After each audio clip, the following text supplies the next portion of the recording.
selamat datang kembali di pembahasan mendalam kita. Hari ini kita punya topik yang kayaknya relevan banget ya buat kita semua. Ini soal gimana cara kita, ya kita semua, memproses informasi. Pernah nggak sih Anda ngerasa, aduh frustrasi gitu pas lagi jelasin sesuatu, kayak merasa lawan bicara tuh nggak nangkep intinya gitu loh. Atau sebaliknya, malah Anda yang ngerasa, wah kebanyakan detail nih, padahal cuma butuh ringkasannya aja. Nah, ini nih bisa jadi ada hubungannya sama preferensi cakupan kita. Sumber kita kali ini dari bab 11 buku klasiknya Shelley Ross Charvet, Words That Change Minds. Di bab ini dibahas tuntas soal kategori produktivitas yang namanya cakupan atau scope. Intinya sih, apakah kita secara alami itu lebih cenderung lihat hutan, gambaran besarnya, atau malah fokus ke pohon-pohonnya satu persatu. Jadi misi kita di eksplorasi kali ini adalah ngebantu Anda lebih paham soal dua kutub pemrosesan informasi ini. Paham ini, komunikasi bisa jadi jauh lebih efektif, ya kan? Bisa ngurangin salah paham yang nggak perlu, dan bahkan bisa ningkatin produktivitas tim atau hubungan personal Anda. Udah siap buat lihat lebih dalam? Oke, yuk kita bedah bareng-bareng. Nah, mungkin bisa dijelasin dulu nih, apa sih sebenarnya maksudnya cakupan atau scope ini dalam konteks buku ini ya?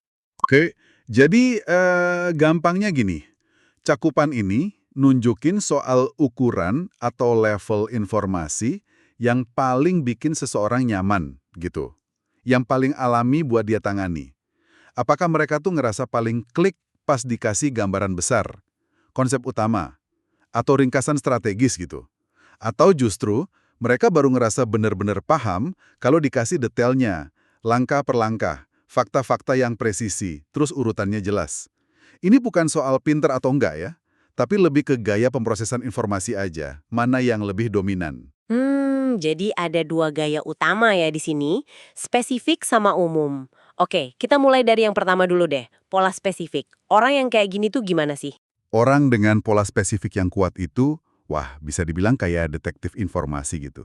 Mereka hidupnya di dunia detail, fakta konkret, sama urutan yang logis. Proses informasinya tuh sekuensial, satu-satu, langkah demi langkah. Pengen tahu persis gimana cara kerjanya, apa aja tahapannya, dari A ke B, terus ke C, gitu. Pokoknya butuh presisi. Buat mereka, gambaran besar itu baru kelihatan setelah semua detailnya kekumpul dan nyambung. Wah, kedengarannya teliti banget ya. Pasti ada dong kerjaan atau situasi di mana pola kayak gini tuh dibutuhin banget. Oh, jelas ada. Mereka tuh jago banget di peran-peran yang nuntut ketelitian tinggi, akurasi data, terus pemahaman proses yang mendalam. Bayangin aja kayak akuntan atau quality control engineer, programmer yang lagi debugging, editor naskah, bahkan pengacara paten misalnya, yang harus mastiin tiap detail teknis sama klausa hukumnya itu presisi banget. Tapi ya ada kelemahannya juga. Mereka bisa jadi agak kesulitan kalau diminta, ngasih ringkasan cepet atau lihat implikasi strategis jangka panjang. Minta mereka meringkas tuh kayak minta mereka motong bagian penting dari cerita gitu asalnya. Oke, itu pola spesifik. Nah, sekarang kebalikannya nih, pola umum. Gimana tuh? Nah, kalau orang dengan pola umum, ini operasinya di level yang beda lagi. Mereka tuh lebih tertarik sama gambaran besarnya, konsep utamanya, ringkasan eksekutif, atau ya tujuan akhirnya. Pengennya tahu intinya apa sih, kesimpulannya apa, tujuannya apa, gitu. Bukannya nggak bisa nanganin detail, ya, tapi biasanya nggak tahan lama-lama. Kebanyakan detail spesifik gitu bisa bikin mereka bosan, nggak sabar, atau malah ngerasa kewalahan. Bisa kesasar di antara pohon-pohon, jadi lupa hutannya gitu loh. Jadi lebih kayak helikopter view gitu ya, ngelihat dari atas. Iya, benar banget. Mereka cenderung mikirnya konseptual, strategis, pengen paham kerangka besarnya dulu, baru deh masuk ke detail kalau emang perlu. Kekuatan mereka ya di situ. Bisa lihat hubungan antar bagian, ngerumusin visi, jaga fokus ke tujuan utama.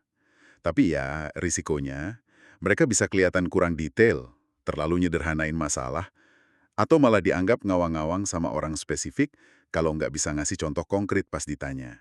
Wah, ini bedanya jelas banget ya. Terus ada data nggak sih seberapa umum sih kedua pola ini di dunia kerja? Penasaran nih, distribusinya seimbang nggak ya? Nah, ini nih salah satu temuan menarik dari risetnya Roger Bailey yang dikutip di buku ini. Jawabannya, nggak seimbang sama sekali. Di lingkungan kerja, katanya ya, diperkirain cuma sekitar 15% orang yang preferensinya kuat ke pola spesifik.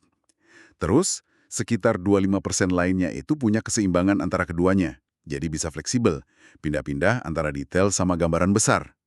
Nah, mayoritasnya nih, sekitar 60%, itu cenderung lebih kuat di pola umum. Wow, 60% cenderung umum. Itu gede banget ya implikasinya. Artinya kemungkinan besar nih pas kita lagi rapat tim atau presentasi, mayoritas audiens kita tuh sebenarnya lebih nyaman sama gambaran besar dulu, bukan rentetan detail. Wah, ini penting banget buat diinget nih. Penting banget. Jadi, kalau Anda misalnya cenderung spesifik, terus lagi ngomong ke audiens yang mayoritas umum, wah, hati-hati. Anda bisa kehilangan perhatian mereka cepet banget kalau langsung dihajar detail. Sebaliknya juga gitu, kalau Anda umum terus ngomong ke orang spesifik, misalnya tim teknis gitu, Anda harus siap ngasih detail yang mereka butuhin, biar mereka ngerasa yakin dan paham. Oke, krusial banget ini. Tapi gimana caranya kita ngenalin pola seseorang pas lagi ngobrol sehari-hari? Ada pertanyaan ajaib gitu nggak sih buat tahu? Fokusnya ke tujuan atau hasil.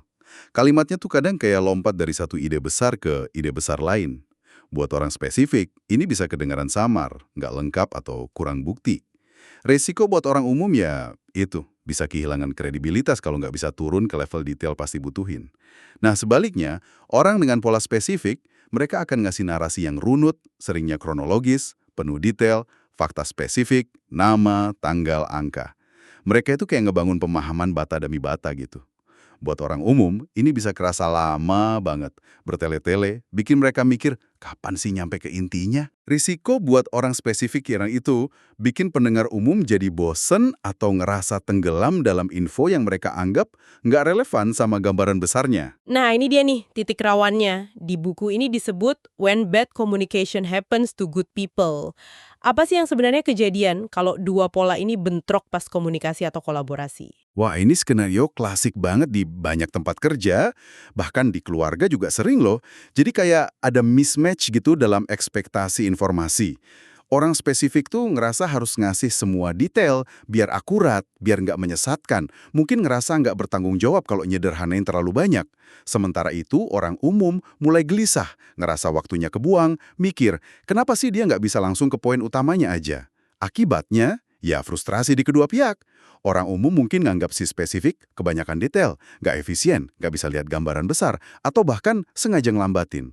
Sebaliknya, orang spesifik bisa ngerasa si umum itu nggak jelas, sembrono, kurang info, nggak ngehargain rumitnya masalah, atau yang lebih parah, bisa curiga kalau si umum nutupin sesuatu karena nggak mau ngasih detail. Padahal ya, seringnya ini murni beda gaya pemrosesan info aja, bukan niat jelek. Itu gambaran yang jelas banget sih, dan saya yakin banyak pendengar kita pernah ngalamin itu. Terus apa dong obatnya atau solusi yang ditawarin buku ini biar komunikasi antara si hutan dan si pohon ini bisa lebih lancar? Ada beberapa strategi kunci sih yang bisa dicoba. Pertama, dan ini yang paling dasar banget, itu kesadaran. Sadar dulu kalau perbedaan ini tuh ada dan butuh usaha ekstra dari dua-duanya. Interaksinya mungkin jadi butuh waktu lebih lama, terutama buat menuhin kebutuhan detailnya si spesifik. Jadi sabar itu kunci. Kedua, kalau bisa nih, manfaatin penerjemah. Cari teman atau mediator yang punya keseimbangan antara dua pola. Orang ini bisa bantu jembatanin komunikasi, bisa bantu ngeringkas detail buat si umum, dan gali detail dari si umum buat si spesifik. Ketiga, validasi kedua pendekatan.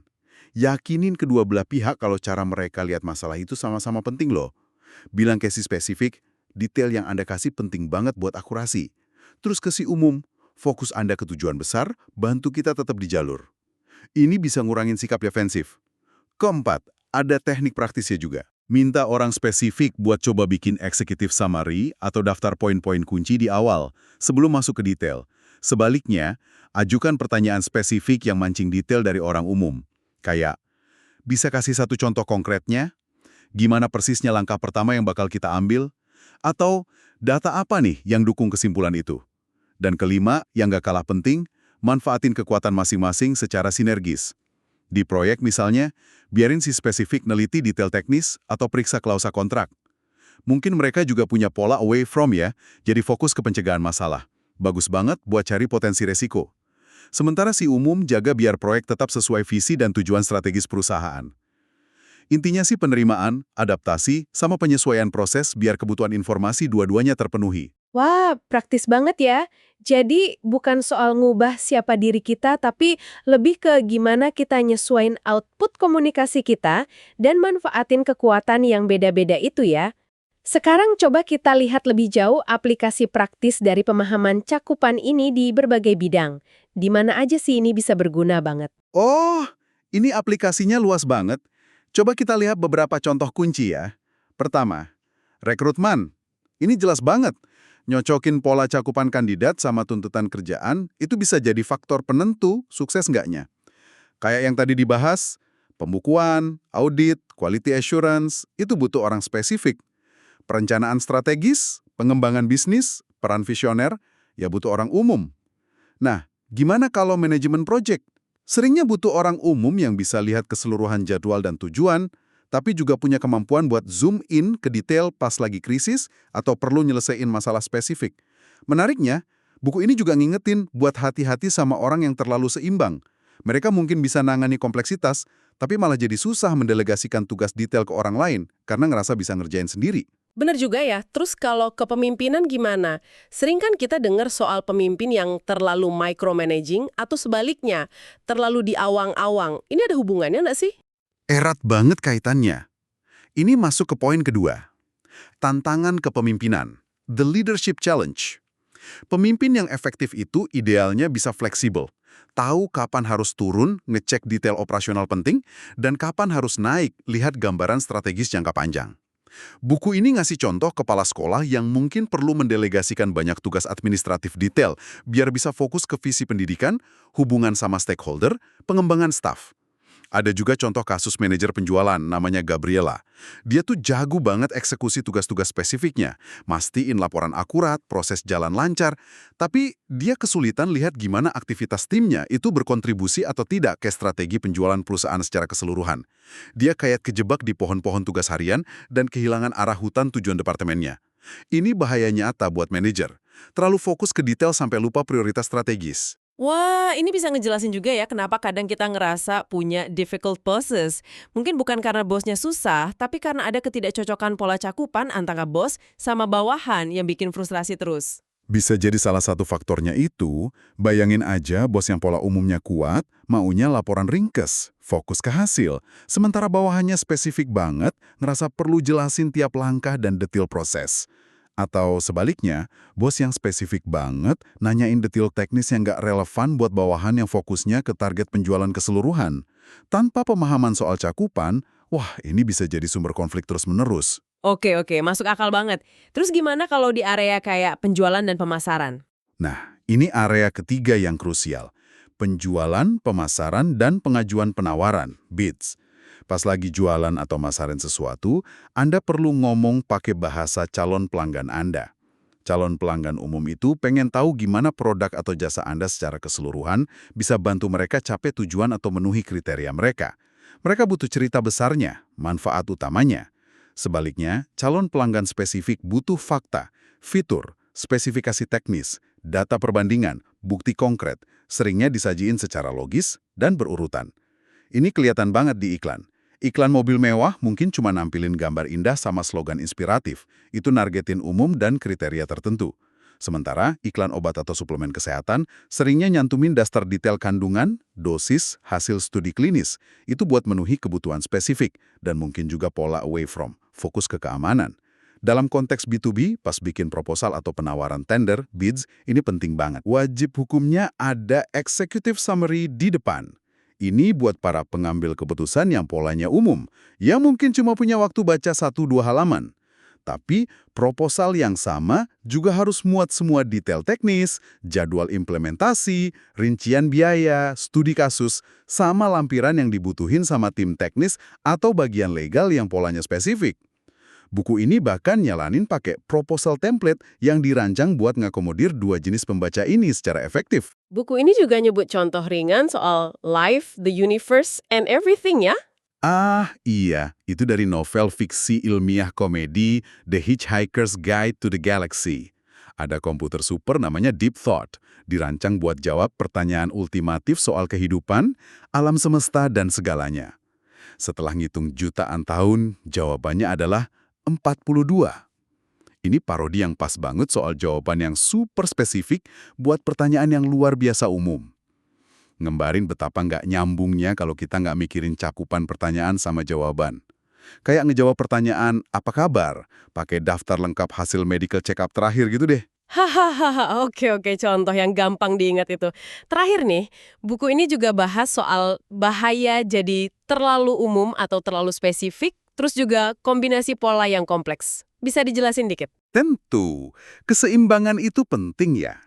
Kalau seseorang selalu ngomong terlalu umum, risikonya bikin orang lain bingung, ngerasa nggak ada arah yang jelas, atau susah nerjemahin ide besar jadi tindakan nyata. Kayak lagu yang refnya cuma la gitu. Enak didengar, tapi nggak jelas maksudnya apa. Ada contoh di buku soal kombinasi pola yang macet. Orang yang reaktif, cenderung nunggu dan analisa. Umum, idenya besar aja. Away from, fokus ke masalah. Pilihan banyak opsi tapi nggak ada prosedur jelas. Sama perasaan, gampang stres. Orang kayak gini bisa terus muter-muter di keluhan umum soal apa yang salah, tapi nggak pernah ngasilin langkah konkret buat benerinnya. Nah, sebaliknya, kalau seseorang selalu terlalu spesifik, mereka bisa bikin pendengar kewalahan, bosen, hilang minat, atau gagal lihat relevansi detail itu sama tujuan yang lebih gede. Ini bisa ngehambat banget di rapat strategis atau presentasi tingkat tinggi. Makanya, buku ini nyaranin teknik simple, namanya prinsip 2 kalimat. Terutama buat yang sadar dirinya cenderung spesifik. Idenya, sampaikan info Anda dalam 2 kalimat ringkas, terus diem bentar.